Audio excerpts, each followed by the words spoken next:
Guys, good morning. I am so sorry for keeping you waiting a couple of minutes there. Turned on my computer at 10 to, and it did I haven't done this in 6 years, but all of a sudden I'm going to update your computer, your system. So had to restart. Anyway, apologies. Those are the joys of working with tech and working remotely. I am the clinical lead at ReadyCare. So I put together all of the science, research, publications, and the protocol for eliciting the type of results that we're going to talk about today. Okay, today's one is a really interesting one because we're talking about female reproductive health. Let me just see what slides I have here in the background. Yeah, super. All right. So what we're talking about is PCOS for the most part. So PCOS is polycystic ovarian syndrome. Before we do, just a couple of broad statistics that are quite interesting. One is that somewhere in the region of about 35% of females of reproductive age, so who otherwise would be expected to be able to conceive, have difficulty conceiving, which was almost unheard of going back 40 or 50 years. So what is it that's causing this difficulty to conceive? And for the most part, we know the answer. It's a dysfunction in the body known as hyperinsulinemia. So your blood sugar levels trending a little bit high because of the food you eat and or your genetic intolerance to those foods. So the number one leading cause of infertility in females of reproductive age is something called polycystic ovarian syndrome, or if you don't have PCOS, the beginnings of PCOS. So every type of food you eat has an effect on your hormones. For the most part, you have hormones like progesterone, estrogen, you've cortisol, norepinephrine. There's loads of different hormones and hormonal responses in the body. The two that are affected the most are estrogen and progesterone. So people talk about estrogen almost as if it's a bad thing, because if there's an imbalance and there's way too much estrogen, it can be problematic. But estrogen is an incredible hormone. It's hugely important. It's important for bone density. It's important for muscle mass. It's also important for having your metabolism sped up a little bit, your basal metabolic rate being a little bit higher. And it has cardioprotective benefits, meaning that it helps to lower your risk of heart disease over the kind of decades. So you'll typically see in perimenopausal, menopausal, and post-menopausal in particular females, a loss of muscle mass, a loss of collagen in the face, a decrease in bone density, meaning you're more likely to end up with osteopenia, osteoporosis, and so on. And also an increased risk of cardiovascular disease. So that would be the argument for HRT. Now, a lot of people I won't go on about HRT too much because it's quite a delicate topic, but a lot of people are kind of scared of hormone replacement therapy just because they'll say, it increases your risk of heart disease and certain cancers. And that was the case in the literature up until about 7 or 8 years ago with the kind of tablet form synthetic chemicals. It looked like they were processed by the liver, so it might cause or potentially increase your risk of liver cancer, liver failure, and so on. But now they have transdermal HRT, so it kind of goes under the skin, bypasses the liver, is metabolized differently. And bioidentical hormones, which appear to be much lower risk in terms of those things. So as I look at the literature, I would be kind of probably more pro-HRT than anti-HRT. And even in males, I think taking testosterone might be an idea once you discuss it with your doctor and balance up the pros and cons if you're low testosterone. Okay, let's talk about hormonal health. So there's something very clearly has gone on over the last 30 or 40 years in terms of seeing this huge number of females, even late 20s, 1 in 3 females in the late 20s will struggle to conceive, which is a massive number. That should be kind of 1 in 20, 1 in 30. And we know what it is. It's the food environment for the most part. It's things like plastic packaging, plastic being in almost everything. I think we eat about a credit card's worth of plastic is stored in our body every month from all the processed food that we eat. That's not the main thing. The main thing is blood sugar levels trending high. So we have seen in polycystic ovarian syndrome, I'll explain what that is in a second, but PCOS, where you get cysts on your ovaries from your blood sugar levels being high because of that hormone insulin being high. We've seen cases where females come to us and say, look, I haven't had a cycle, or I have something called oligo-ovulation, which is little or no ovulation. I haven't ovulated in 4 or 5 years. And within 4 weeks, 5 weeks, literally having a cycle, falling pregnant within a couple of months. We have seen that enough times to know that it's a real phenomenon.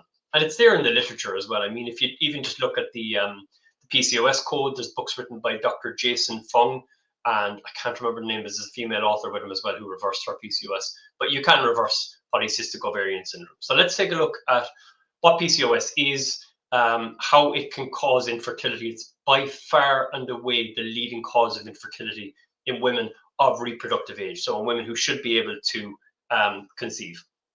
And also, by far and away, the leading cause of erectile dysfunction and low sperm count is insulin resistance, high blood sugar levels. These are both things incredibly that you can just turn around in 4 or 5 weeks by reducing the amount of sugar and processed carbohydrate in your diet.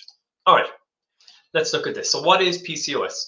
PCOS, or polycystic ovarian syndrome, is basically where you have 2 out of 3 of the following criteria.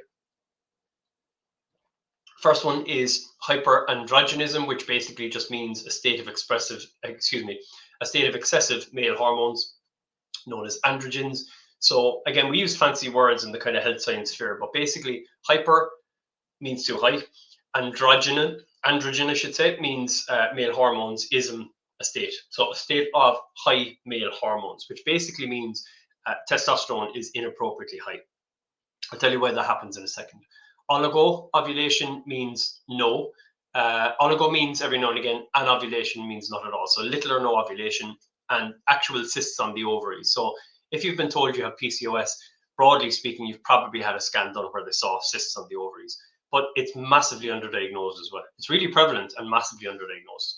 But if you do have kind of inappropriate hair growth, your cycles are not all that regular, you gain weight easily, you get acne on your face every now and again, that sort of stuff. There's loads of different symptoms, but these are the 3 diagnostic criteria, I would say.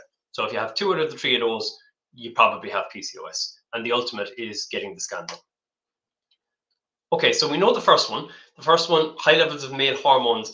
Now, your testosterone goes high, and this is a huge problem, very difficult to conceive if your testosterone is high. And you would say, well, maybe I should take something to lower my testosterone. Not really. What you should probably do is take a look at or even learn about the likes of what I'm talking about here. And why does it go high in the first place? So we know that that hormone insulin, made by the pancreas when you eat a lot of carbohydrate and sugar, that goes high. And when that goes high, it drives down a hormone called SHBG. Now, bear with me for a second because it's a little bit kind of fancy sounding, but it sounds, SHBG stands for sex hormone binding globulin. So if you think about what that does, it's a protein that binds up testosterone so that it's not in high areas, it's not high in areas where it shouldn't be. So a female should have testosterone, a male should also have estrogen, but in appropriate amounts so it doesn't cause distortion of the hormones and problems with ovulation and sperm and all that sort of stuff, sperm formation in males. So where insulin is high, SHBG, sex hormone binding globulin, is low, which means testosterone is not bound up in the body, and you get the masculinizing features. So the deepening of the voice, the acne, the unwanted hair growth, the more male associated characteristics. But again, the root cause of that is high levels of insulin or hyperinsulinemia. So what causes high levels of insulin? Well, it's very clear actually. It is processed carbohydrate, breads, cereals, granola bars, frozen pizzas, a lot of foods that are marketed as diet and low fat. And what you're not seeing is that they're absolutely full of sugar. I saw, if you were to go by branding alone, you would run into a massive, massive pile of trouble with your health. So I saw, I think it was 3 or 4 items yesterday, which were basically almost pure sugar marketed as diet and low fat and low calorie. And they were diet and they were low fat and they were low calorie. One of them was marshmallows. So it was, marshmallows are basically gelatin and sugar. The first ingredient in them is sugar. Jellies are the same. They'd say no added sugar, meaning that they've put a shit ton of sugar in it, excuse my language, and then they just haven't added any other sugar. Or there's lots of natural sugars. Natural sugar is no better than any other. Sugar is sugar to your body, really. So you'll see this kind of diet, low fat, quote unquote healthy branding, like natural fruit confectionery jellies are basically just a bag of sugar, branded in a nice way because they've derived the sugar from fruit. It doesn't mean they're not going to give you diabetes or PCOS. So refined carbohydrates and or sugars. So whether it's the obvious stuff like donuts, cakes, cereals, jellies, full sugar drinks, or whether it's things like potatoes, bananas, breakfast cereals, granola bars, all of that converts to sugar in your blood. When your blood sugars go high, your pancreas secretes a hormone called insulin, which in very small amounts is fine. But the human body is actually designed to deal with about 4 grams of carbohydrate at a time. Now, to put that in context, that is a bite of bread or 1 spoon of sugar. Any more than that and runs into serious trouble. So, especially if it's done regularly. So, the root cause of that high insulin that causes the masculinizing features, the high testosterone in inappropriate places that can affect your ability to ovulate as well down the line, is food, essentially. And I'm not saying, look, for a second, if you ended up with PCOS, pre-diabetes, high blood pressure, weight around the midsection, fatty liver, that it's because you ate all the wrong foods. That's not the case. That is absolutely not the case. You wouldn't believe how many people we have that we work with in the NHS where they say the female comes on, or vice versa, but the female comes on and says, I'm pre-diabetic, I have fatty liver, I have sleep apnea, and I have polycystic ovarian syndrome, I can't conceive. And my husband, who eats exactly the same food as I do because he's at home with me and I do all the cooking, he's perfect and he's thin. And vice versa, the male comes on and says, I'm diabetic and so on, and the wife is absolutely perfect. So there's a degree of a genetic component to it, in that there's a trigger in your DNA that you're just not suitable for eating these kind of highly processed, westernized foods. Does that mean that you're destined to get diabetes and it's all genetic, or destined to get PCOS? Absolutely not. If you were landed in a remote tribe around the world that had no processed food, you would never get diabetes, you would never get PCOS. It almost doesn't exist in those tribes. But it's a kind of a, I suppose these illnesses happen where your genes cross over with your environment. So your genetic proclivity or likelihood for getting a disease, you know, how your genes are set up, crosses over with how you eat. So it's not about fault, it's really not. All right, number 2, anovulation. So this is a little bit technical, but I'll explain it best I can.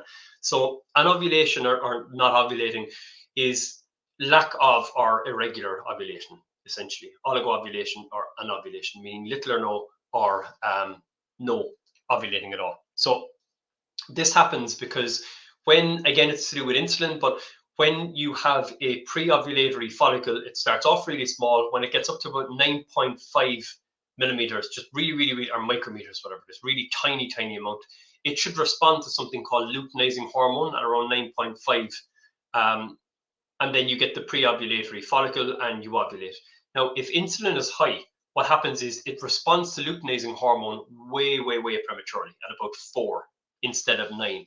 And what happens then is that you get the follicle doesn't develop to the point that it should, and you don't get that pre-ovulatory follicle. So basically, blood sugar levels being high means that your insulin is a growth hormone, by the way. So it speeds up everything, and you respond to luteinizing hormone way before the follicle is ready for the stage that eventually becomes ovulation. So you have a premature pre-ovulatory follicle development, and it just stops developing. So basically everything is thrown off because your hormones are out of whack.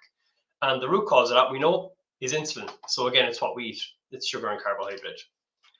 And the actual buildup of the ovaries themselves is kind of to do with the stage, because when you get a buildup of lots of follicles that didn't develop and didn't actually go on to be part of the ovulatory cycle, what tends to happen is that they all build up within the ovary, and the friction that's caused by these multiple immature follicles is seen on the outside as cysts on the ovaries. So it's from a buildup of all of these follicles that should have been involved in ovulation but weren't. So you have a little traffic jam. It causes a problem inside in the ovary because it wasn't released, and then you have polycystic ovaries, meaning multiple cysts on the ovaries.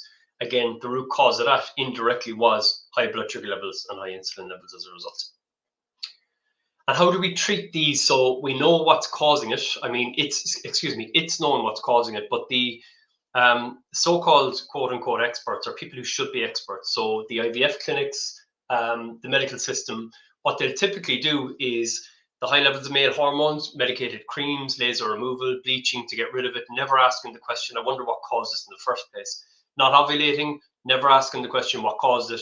Take a medication called clomiphene citrate, which kind of encourages ovulation to happen, although it often doesn't, and it's not addressing the root cause. Metformin, which is a diabetes medication they'll take. And the reason that's interesting is metformin lowers the insulin response. So it kind of dulls down the insulin response. So your insulin levels aren't as high. And then IVF, so just 10, 12 grand a pop doing that. But again, the problem here, and I'm not trying to scare anyone, but these are the facts, is if you bypass the thing that's causing it in the first place, which is the high insulin levels, and you force ovulation through clomiphene citrate or IVF, you still run the risk of lots of birth complications, lots of scary stuff happening in terms of stillbirths and even just genetic abnormalities and things like that. You're much better off addressing it at the root cause. And if you need to go down those routes, then I mean, by all means, who am I to say someone shouldn't try IVF? But I would say on the law of averages, a lower carb diet with some intermittent fasting is more effective than IVF and way cheaper because it costs nothing. And even for the cysts on the ovaries, I mean, you can go in and you can remove the cysts and they grow back, or you can do something called laparoscopic ovarian drilling or ovarian wedging, which is basically like cutting off a quarter of your ovaries so the part that grows back isn't covered in cysts, which is, when you think about it, just crazy when you know if we change your diet, it goes away on its own. And when I say it can go away on its own, I don't mean a little bit. I mean, I have a case where I had a lady who had something like 30 or 35 cysts in her ovaries, and she went back 3 months later and they were all gone. We've other people who go, 4 or 5 weeks into the program, they happen to get a scan done, and there's like an 80 to 90% reduction in the size of the cysts because they're starting to disappear. So it's massively, massively effective. Now, if you're listening to this and you're thinking, well, I don't have PCOS, all of this advice is hugely relevant, both male and female, if you're looking to conceive. So this is just a couple of case studies. This is a typical PCOS patient. So overweight or obese, in this case obese, was pre-diabetic, and that's often not the case, but just in this case it was. Trying to conceive for 5 years, had 3 rounds of IVF, had a prescription for clomiphene citrate and metformin. She was 8 weeks on our program, which is for PCOS, lost 19 pounds. Her scans, she was a lady actually, showed an 80% reduction in the size of her cysts, and her PCOS reversed. Now, when we say 2 weeks later fell pregnant, she was on the program for 8 weeks, went back, got a scan done, showed the reduction in the cysts. The PCOS reversed, meaning that she had no more hair growth, she had no more acne, and her ovulation, her cycle went back to normal. She started ovulating, I guess, again, evident by positive ovulation tests, and 2 weeks later fell pregnant. And I always remember, because she named her son Casey, and I always remember being, I probably shouldn't say this, but I was a bit annoyed with her. And the reason I was annoyed is we were 8 weeks in. She'd come in 8 weeks before and she was really upset. She was crying during the consultation. I felt so sorry for her. She wanted it so bad. I think she was 28, 29. And she said to me, I will do anything, and I really want to make this happen. And I said, look, I promise I'll do everything I can for you. And about 7 or 8 weeks in, I was tracking her weight, and her weight went up 7 or 8 pounds. I gave her a call, and she didn't answer my calls. I sent her a text saying, everything okay? I just saw your weight bumped up a bit. Give me a buzz if you want to come back in, and we'll get you back on track. Don't worry about slipping or whatever. And she ignored all my calls and texts, and then about a month later, just arrived at the door and told me she was pregnant. So that's why her weight was going up. Now, this is interesting. So 30 to 50%, because it's not really well established, but in that kind of ballpark, 30, 40% of those with PCOS and who are struggling to conceive are actually a normal weight. I mean, they'll broadly hold a little bit of weight around the midsection, but not always. So this is someone who was a normal weight who came to me. She was 34. She had PCOS diagnosed on ultrasound, hadn't ovulated in 3 years, was on a prescription for clomiphene citrate, had done, I think she'd done 1 or 2 rounds of IVF as well. 2 months in, she was only down a pound, but because she lowered her blood sugar levels and corrected her hormone levels, more specifically her insulin came down, so her estrogen and progesterone balanced off nicely. She started ovulating again, and 3 months in, fell pregnant. I mean, it's wild how effective it is actually. So what do we do in terms of the foods that we eat? Let me just look something up in the background. Jason, I just want to share this with you guys in a second as well.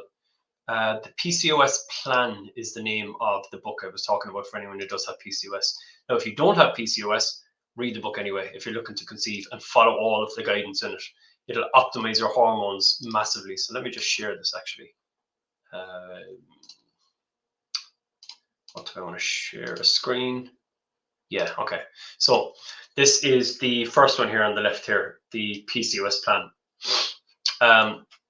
It's by Dr. Jason Fung, who's like one of the world's leading experts in diabetes, kidney health, brilliant at what's known as a nephrologist, kidney specialist.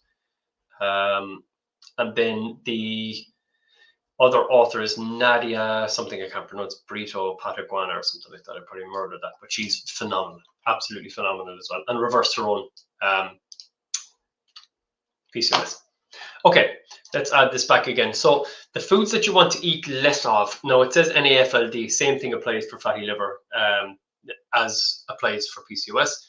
Breads, cereals, rice and pasta, and sometimes people will say we're still indoctrinated into this whole, oh, but whole grains are healthy and brown rice is healthy. I promise you it's not.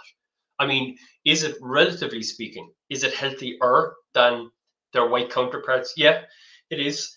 But to put it in context, 2 slices of white bread leave you with about 8 spoons of sugar in your blood. 2 slices of whole grain, quote unquote, healthy McCambridge's, your mother's lovely brown bread, leaves you with about 7 to 7.5 spoons of sugar in your blood, depending on the size of it. A ham and cheese omelette, or Greek yogurt with strawberries, or a stir fry that doesn't have rice or noodles in it, leaves you with 0 spoons of sugar in your blood. So, relatively speaking, it's true to say that brown bread is healthier than white, but to say that it's healthy and good for you is just nonsense. And you see that in the guidelines. I mean, the people will say, but the food pyramid says, which always makes me laugh, because the food pyramid couldn't have been a more disastrous fail.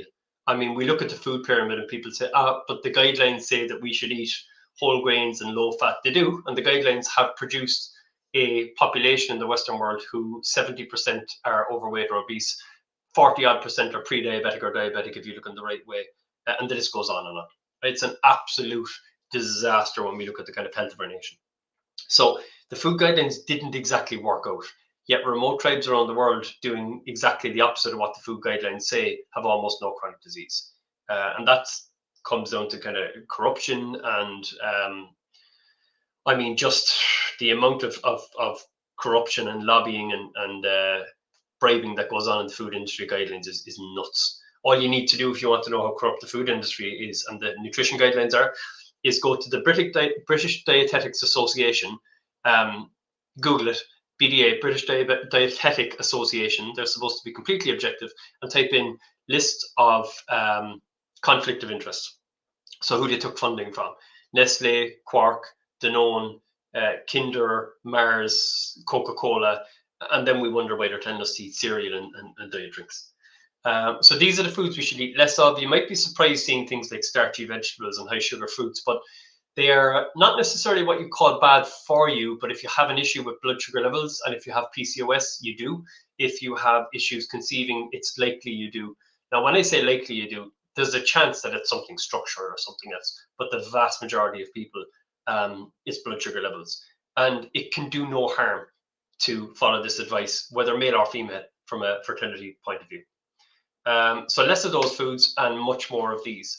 Now, I've done numerous seminars, and if you're familiar with my work, you've probably heard lots of them on, why dietary cholesterol won't clog up your arteries, why saturated fat is not bad for you. And if you're not sure about that, even just, go onto YouTube and follow people like Dr. Paul Mason, Dr. Ken Berry, Dr. Anthony Chafee. There's hundreds of doctors, Dr. Eric Westman, Dr. Sarah Hallberg. There's loads of them on YouTube who will be of the same way of thinking, that the idea that saturated fat and ancient ancestral foods are suddenly bad for you is just nonsense. So meat, fish, seafood, full fat cheese. Don't ever eat low fat cheese. There's nothing to be gained by it. Green vegetables, above the ground vegetables, broadly speaking, tend to be way lower in sugar and carbohydrate.